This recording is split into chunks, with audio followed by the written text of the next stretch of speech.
Muito bem, essa é a Conexão Futura ao vivo aqui pelo canal Futura e também pela internet. Convido você a entrar no nosso site para saber tudo sobre a nossa programação. Futura.org.br é o nosso endereço na web. Bom, mais de 15 milhões de brasileiros sofrem de reumatismo, doença que pode afetar os ossos, cartilagens, articulações e músculos, segundo o Ministério da Saúde. As doenças reumáticas são tão diversas que chegam a 150 tipos diferentes. Surgem de forma lenta e gradual e provocam desgaste das articulações como joelhos, tornozelos, mãos, pés e coluna, entre outras. Ter uma vida ativa com a prática de exercícios físicos regularmente e hábitos de alimentação balanceada em todas as fases da vida são componentes de uma postura voltada para a prevenção. Por isso, é preciso incluir no cardápio, com frequência, alimentos de origem animal, como carnes vermelhas, frango, peixes e ovos, que são a principal fonte de colágeno. De acordo com uma pesquisa do Instituto Brasileiro de Geografia e Estatística, o IBGE, a alimentação de 9 em cada 10 brasileiros deixa a desejar no consumo de produtos ricos em colágeno e, para piorar, ela é rica em produtos calóricos e de baixo teor nutritivo. Esse pode ser apontado como um dos fatores que transformam a população brasileira em alvo fácil de doenças e desgastes das articulações. Então, para falar mais sobre esse assunto, a gente recebe aqui no estúdio hoje a Amanda de Miranda Marques. Ela é chefe do Serviço de Reumatologia do Hospital São Vicente de Paulo e membro da Sociedade Brasileira de Reumatologia. Aqui ao meu lado está o pedagogo Luciano Félix.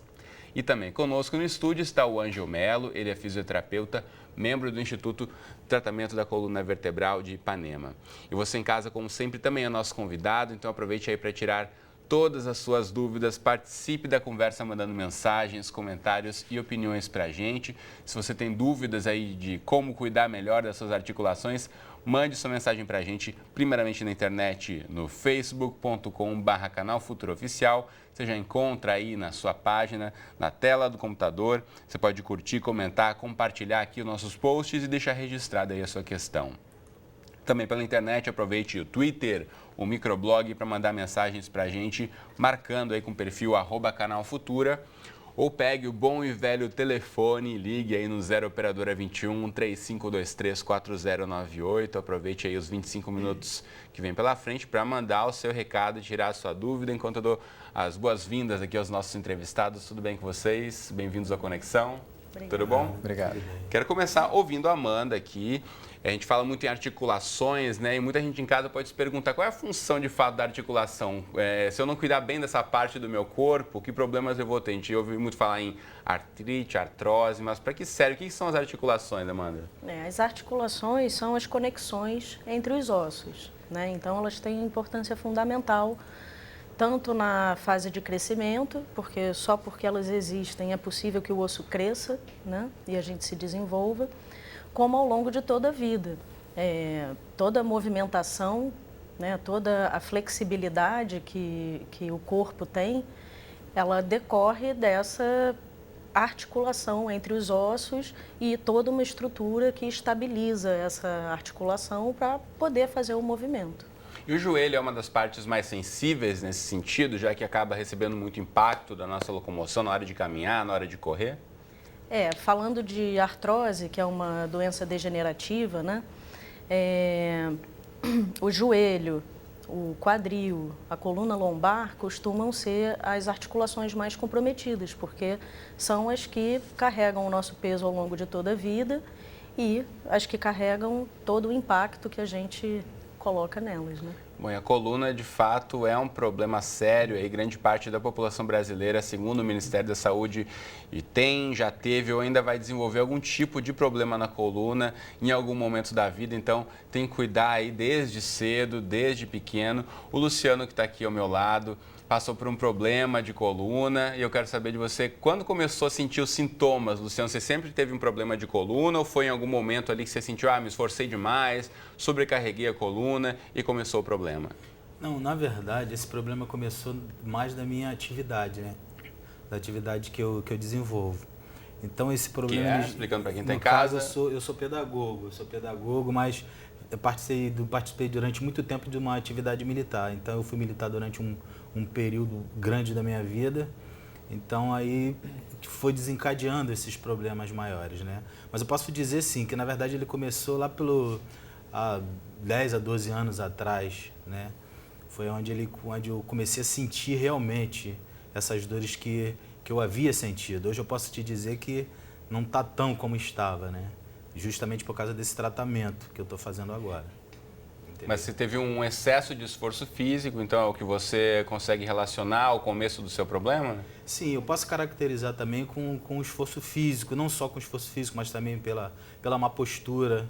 Eu também posso caracterizar isso, que hoje fazendo o tratamento que eu pude aprender que realmente a gente tem que saber como sentar, saber como se locomover, abaixar para apanhar um peso no chão e dentre outras coisas mais, né?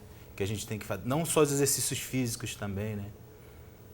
Muito bem, eu quero ouvir do Ângelo, que está aqui com a gente também. O Luciano apontou a questão da postura aqui para todos nós, né? No dia a dia, e sempre acaba sendo um fator, e muitas vezes as mães, os pais acabam chamando a atenção das crianças, mas os próprios pais acabam ficando numa postura inadequada na hora de carregar um peso, na hora de segurar uma criança, por exemplo. A postura é um dos principais problemas para a gente ter um problema de coluna no futuro, Ângelo, se a gente não cuida dela ao longo da vida, desde a infância? De fato, a má postura, na verdade, é um dos grandes fatores que ocasionam, seja uma lesão de coluna ou algo relacionado à articulação em si. E é algo que você vai desenvolvendo com o tempo, né? O ideal é que você mantenha uma postura adequada, mas hoje em dia, até pelas atividades profissionais que realmente demandam muito tempo, você tem que ficar muito tempo sentado, nem todo mundo, nem todo indivíduo consegue se manter naquela postura simétrica por muito tempo. Não existe organismo que realmente consiga se manter numa postura estável. Porque o corpo não foi feito para ficar parado muito tempo também, né? A gente tem até aquelas indicações de que se você trabalha muito tempo sentado, faz uma atividade muito tempo parado, os especialistas estão aqui, podem me corrigir se eu estiver errado, mas pelo menos a cada 2 horas que levante, é isso? Ou menos até? Isso, a indicação que a gente recomenda é que no máximo a cada 45 minutos 45 sentado, minutos. 45 minutos, é um tempo até mais reduzido. É o ideal que você fique no máximo 45 minutos sentado e depois você levante, dê uma breve caminhada de 1 ou 2 minutos só para movimentar aquela articulação. Porque a gente fazendo uma analogia, a articulação ela é como se fosse uma engrenagem do corpo, né? Quanto mais você se movimenta, mais você lubrifica aquela engrenagem. E de fato, o organismo não foi feito para você ficar por muito tempo parado. E justamente por isso que ocorrem as degenerações. Agora, se a gente para e pensa nos móveis, por exemplo, cadeiras, mesas de trabalho, a gente vê que são todas padronizadas, né, em termos de altura, as mesas, as cadeiras, até você consegue regular, mas as mesas não. Agora, Amanda, a gente percebe que muita gente com uma altura acima da média acaba tendo mais problemas de coluna, até por conta disso, né? Existe algum tipo de dica, algum tipo de adequação que essas pessoas possam fazer para não se exporem demais? Hoje em dia já se tem uma preocupação maior com a ergonomia, né, dos mobiliários, né, de você adequar o mobiliário à pessoa que vai usar e à atividade que ela está exercendo, né. Em relação às pessoas mais altas especificamente, não tem nenhum tipo de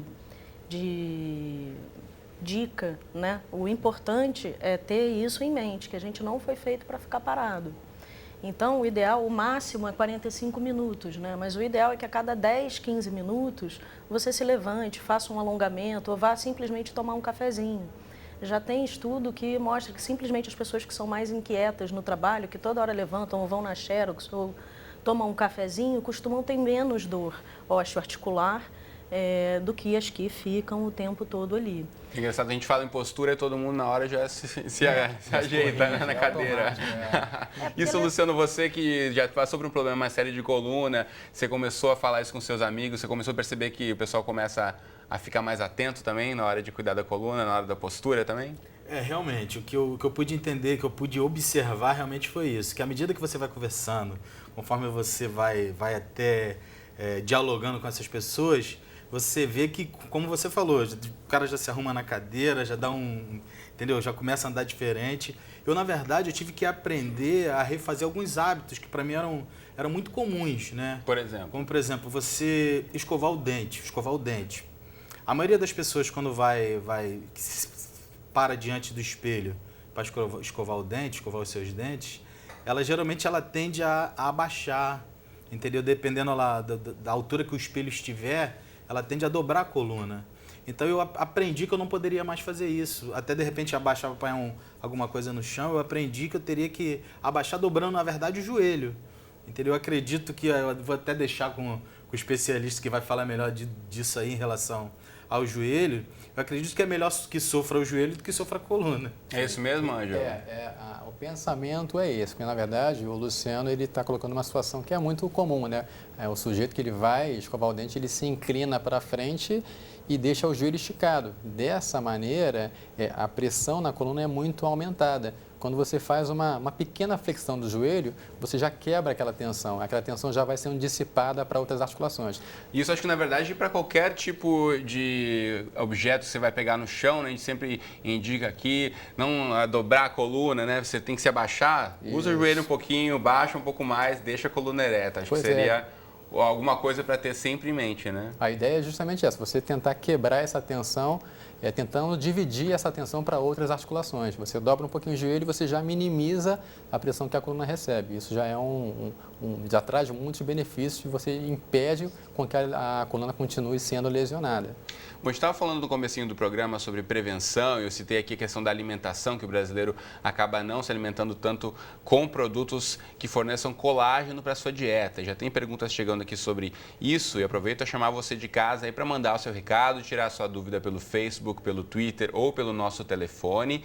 E aproveito já para colocar aqui a pergunta da Maria Gomes pelo Facebook. Obrigado, Maria, que quer saber o seguinte, né? Eu citei aqui carne vermelha, peixe, frango, ovos como fontes de colágeno. E aí, Amanda, ela quer saber como os vegetarianos podem adquirir colágeno na alimentação. Isso é, primeiro de tudo, em termos de prevenção de doença articular, muscular, tendínea ou de qualquer estrutura do aparelho locomotor, não existe uma comprovação científica de que você comer mais colágeno ou menos colágeno vai interferir nisso, tá? Até porque o colágeno é uma proteína, a partir do momento que você ingere, ela é digerida no estômago e como qualquer outra Existem proteína. Estudos que apontam que você pode ter uma resistência maior, pelo menos se tiver algum problema, você pode ter algum problema menos grave, se for desenvolver. Não, em termos de artrose, que é a doença degenerativa mais comum, né, que cerca de 20% da população no mundo vai ter, né? Quer dizer, vai ter dor por artrose, porque se você for fazer radiografia, por exemplo, em pessoas com mais de 65 anos, todas vão ter sinais de artrose, não necessariamente todas vão ter dor.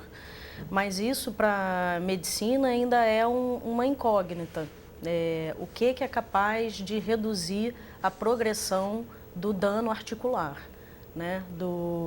Mesmo as medicações que são usadas para artrose, que muitas vezes têm o intuito de melhorar a qualidade da cartilagem, mesmo elas, em longo prazo, prevenir a perda da função ainda é uma incógnita muito grande. Então, em relação à alimentação especificamente, eu me preocuparia menos com a questão do colágeno, mas me preocuparia mais em uma questão de manutenção do peso, né? De você não ficar acima do peso ideal. Porque acima do peso ideal, o seu corpo, na verdade, acaba forçando mais as articulações. Exatamente. Então, consequentemente, se você for ter algum problema como esse de articulações, vai acabar tendo um problema mais sério, né? A gente tem mais perguntas aqui chegando da Antônia, de 69 anos, pergunta se muitas dores nas costas que ela sente poderia ser uma reumatite. Tem uma relação direta de dor nas costas e reumatite, Amanda? Então, primeiro, acho que é importante a gente... Reumatite é um termo que eu não conheço, mas, enfim, pode ser um termo popular usado e tal. Mas o reumatismo, ele é um termo que abrange todas as doenças tratadas pelo reumatologista. E o reumatologista trata as doenças do aparelho locomotor. Como a gente falou aqui, são mais de 150 variações de problemas das articulações. Exatamente. Então, pode ser qualquer um desse tipo de problema. Exatamente. E especificamente em relação às costas, né, a coluna, a gente tem uma infinidade de estruturas ali que podem doer. Desde músculo, ligamentos, o disco intervertebral, a própria medula, ela pode a própria medula, você tem nervos, que provoque, então... dor. É uma estrutura muito complexa. Então, muito complexa. Então, é uma estrutura muito complexa. Então, é uma estrutura muito complexa. Então, é uma estrutura muito complexa. Então, é uma estrutura muito complexa. Então, é uma estrutura muito complexa. Então, é uma estrutura muito complexa. Então, é uma estrutura muito complexa. Então, Na verdade, o que ela precisa tem dor nas costas, ir a uma consulta com um reumatologista e identificar primeiro de onde vem essa dor. É do músculo? É uma dor irradiada? Vai para a perna? É uma hérnia? Está comprimindo o nervo? O que está acontecendo com essa pessoa? Tá? É um tipo de reumatismo. Dor nas costas é um tipo de reumatismo. Luciano, como é que foi para você a partir do momento que começou a sentir sintomas, até buscar ajuda? Você levou muito tempo? Conta pra gente. Sim, até eu buscar essa ajuda demorou um tempo, porque na verdade eu precisei primeiro ir a um especialista, né? Para que ele pudesse realmente diagnosticar o que eventualmente eu tinha. E aí eu descobri que eu tinha uma protusão discal. E essa protusão discal é que eu estava vendo... Protusão discal, tecla SAP explicando para quem está em casa, significa um desgaste dessa articulação que envolve os discos. Explica para gente. Exatamente. Eu vou deixar até o protusão discal, não é muito a minha área. Protusão discal a gente define como uma lesão do disco, onde o disco você imagina que ele é uma estrutura gelatinosa. E quando a pressão na coluna está muito aumentada, aquele disco, entre aspas, ele tenta fugir para algum lugar. E quando ele está muito pressionado, aquele conteúdo que é aquela gelatina que fica interna, o disco ele vai sendo espremido e vai extravasando aquele conteúdo. E aí, é popular hérnia de disco? Não, a hérnia, na verdade, é onde, quando essa gelatina ela está muito para fora, ela está muito extravasada. A gente classifica a protrusão olhando pela imagem. Quando aquele disco está muito pouco protruso, quer dizer, trocando em miúdos, quando aquele conteúdo do disco está pouco para fora, a gente classifica como protrusão. E quando realmente o volume ele é muito maior, aí já se classifica como hérnia. E aí, Luciano, como é que foi o tratamento? Sim, aí o que aconteceu? Depois que eu descobri que eu tinha eventualmente essa protusão, foi onde eu comecei, primeiramente foi na área locomotora. Né? Comecei a fazer o tratamento da área locomotora, como eu te falei, de evitar a postura, etc e tal. Só que o início do tratamento não tive muito sucesso, não obtive tanto sucesso no tratamento no início. E aí, por fim, eu já estava recorrendo aos anti-inflamatórios. Então, eu estava fazendo uso muito contínuo de anti-inflamatórios. Eu estava vendo a doutora falando a respeito das dores, eu poderia que ela citasse até as dores dos nervos, né? Onde na minha área atingiu mais justamente a parte nervosa, né? Que essa protusão justamente estava acentuadamente acertando o nervo. Né? Mas aí, como é que o tratamento se evoluiu? Como eu estava comumente tomando os anti-inflamatórios, estava atingindo outras áreas do meu organismo. Então, para mim, estava sendo terrível. Então, foi aonde eu conheci, foi pela internet que eu busquei, eu achei essa clínica, que é a clínica que, no caso, o doutor Ângelo pertence, né? Que é a ITC. Foi através da internet eu busquei, que para mim seria o último recurso. Como eu estava sentindo, as dores estavam muito constantes, eu para mim estava buscando como último recurso, porque eu pensava para mim que a cirurgia era a melhor solução. E foi onde eu conhecendo a clínica, eu vi que realmente a cirurgia a gente só se faz no último caso. Na verdade, existe um leque de informações que é importante, né, que as pessoas saibam. Tem o medicamento, tem a fisioterapia, a cirurgia pode ser um último recurso quando necessário. A gente já está encaminhando quase para o finzinho do programa, agora tem várias questões perguntando em relação ao exercício físico, né? A gente sempre recomenda uma boa saúde, tem a ver com uma alimentação balanceada e exercício físico. Agora, excesso de exercício físico pode também acabar provocando lesões das articulações, Ângelo? Pode sim, e isso acontece com muita frequência, porque, assim, realmente, voltando àquela analogia, se as articulações são engrenagens do nosso organismo, se você movimenta pouco, elas têm uma tendência a se ressecarem, mas se você realmente faz uma movimentação um pouco maior do que o próprio organismo, do que a própria articulação permite, você vai degenerando. Realmente é uma tendência isso a acontecer sim. Então a gente vê muito atleta de fim de semana, né? Agora está a moda das corridas, muita gente correndo aí sem uma orientação, sem ter feito um exame, sem saber a saúde da sua coluna, das articulações como está de fato. Isso pode, na verdade, provocar ainda mais riscos do que saúde. Esse é o grande problema, que esse tipo de atleta de fim de semana, ele passa a semana inteira sedentário, não movimenta aquela engrenagem. E no fim de semana ele submete a uma movimentação muito acentuada, e aí realmente isso pode acontecer. Mas o exercício físico, na verdade, ele tem que ser pautado como uma possibilidade de tratamento também. O ideal, primeiro, é fazer com que aquele indivíduo ele fique sem dor, ou a tendência dele é ficar sem dor, e após a gente conseguir esse estado estável dele de ficar sem dor, ele é encaminhado a uma atividade física. O exercício físico, na verdade, não é somente um exercício, ele é tido como um tratamento também. Muito bem, então tem que como tudo, na verdade, tem que ser com moderação, né? Não vai se Exato. expor demais, fazer exercício demais, aí sobrecarregar as articulações, mas também não vai deixar de fazer, né? Tem que ter um acompanhamento médico, aí ver um profissional que vai, de fato, indicar o tempo e o tipo de exercício que você pode fazer. Tem a pergunta aqui da Cielma, lá de Mauá, no interior de São Paulo. Obrigado pelo seu recado, pela pergunta. Ela conta que sente muitas dores nas costas, que irradiam para os braços, principalmente para os cotovelos. E pergunto se existe algum tipo de tratamento. Eu imagino que sim, mas quero ouvir da Amanda. A primeira coisa é saber em que nível das costas ela tem dor. Se for uma dor na coluna cervical, com irradiação para o membro superior, a gente pode estar diante de uma compressão de um nervinho que sai daqui, segue o trajeto e para aqui nessa região. Isso no exame físico a gente já consegue ver, né? Ela falou dos dois lados, né? Na verdade, dores nas costas que irradiam para os braços e também nos cotovelos. Então, nos dois lados, eu imagino aqui. Isso é uma coisa mais rara, né? Você ter uma hérnia tão volumosa que vai dar dor dos dois lados. O que é muito comum é dor muscular, né? Por conta de uma postura inadequada, movimentos repetitivos no trabalho, né?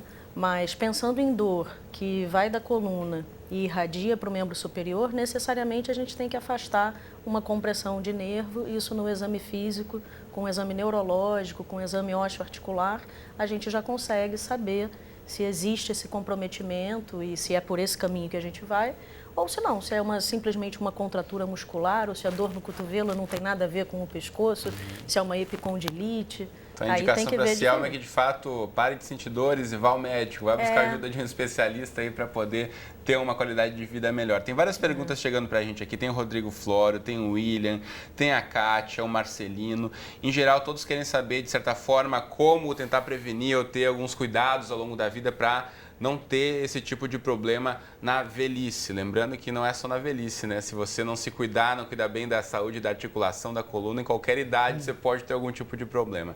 Então, quero começar ouvindo do Luciano primeiro, que já passou por um problema, já está em tratamento, já está se sentindo melhor. O que você pode indicar aí para o pessoal que não pensa tanto aí na saúde da coluna, das articulações, Luciano?